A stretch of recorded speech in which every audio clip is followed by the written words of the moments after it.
A little bit about retail and fleet.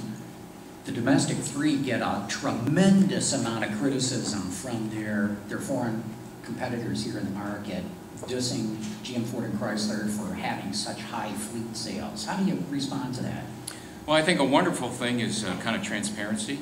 And from a fleet standpoint, fleet represents about 1/3 of our business.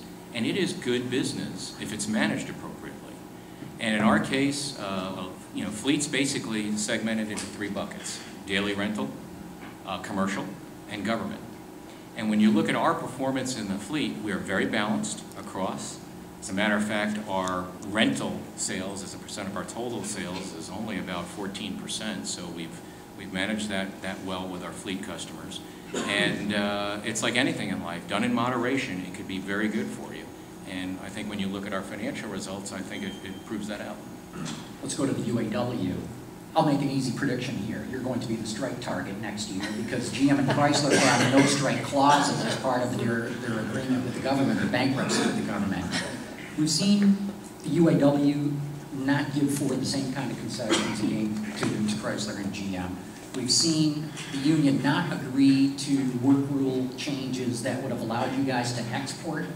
I think the number was 80,000 Kugas out of the United States back to Europe. And as they see the same kind of numbers that you're talking about, they're going, hey, let's get some of this stuff back. How can Ford remain competitive with that kind of strategy on the part of the union? Right. Well, we have a very good working relationship with the UAW. I think, many times people think that, the only time we talk with our UAW partners is when we have an issue or when we have a problem. And the fact of the matter is, we talk with our UAW colleagues every week, every month, literally every day.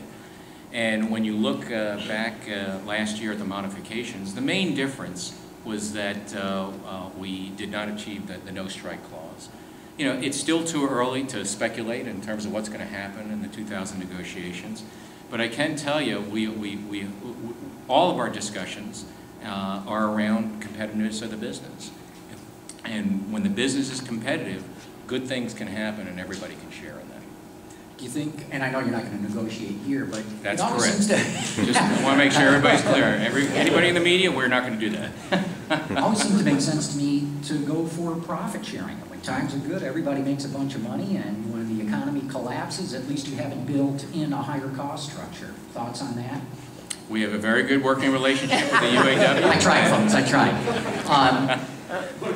Electronics, very impressive what Ford's doing. No one has caught up to sync yet.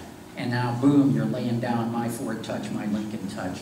Talk a little bit about how you've gone about doing things differently with in-car electronics. My understanding is that you went to the contract manufacturers in the electronics industry and said, it's got to be about yay deep, yay high, yay wide, and you guys make it happen. They grab stuff off the shelf. You're doing the programming. Do I have that right? And what changed in Ford to make you pursue that kind of way of doing electronics? I think a couple of things changed at Ford. One is we decided to proactively say we want to be a leader in smart technology, and not technology for technology's sake, as opposed to rationalizing we can be fast followers, because that means you're slow. And we came together as a group. And we started working. It really started, for example, our first discussions with Microsoft back probably 4.5 years ago, throwing stuff against the wall that says, gee, what could we do together in the technology space that would really benefit customers? And out of that came Sync. And the real learning out of that was a couple of things. One is the clock speed in technology and obviously software is much faster than the traditional automotive development process. So we really learned a lot. For example, upgrades on our Sync. Traditional thought would have been, well, let's wait till the freshening 3 years from now and we'll incorporate that because that's the mindset. We said, no, that's not going to work because in the software space, things get updated in 6 months. So we incorporated that into just every model year introductions. But overall, we said, as we worked through this, we realized we by no means had a monopoly on great ideas. And going to the Consumer Electronics Show and just starting and engaging with some of these companies, which have really neat names, was really eye-opening to us. And we realized that we wanted to take advantage of that, and how we, as the OEM, could, I won't say be the system integrator, but work with these companies to come up with applications that are right for the consumer, that don't distract them in meaningful ways with their eyes off the roads, and allow us to bring a better experience to our customers. So we're still in this learning process, John, but it's been fascinating, and it's really opened, I think, really sped up our whole process, development process. It really has. Like I said, no one else has caught up to sync, and now you're laying down the second generation, which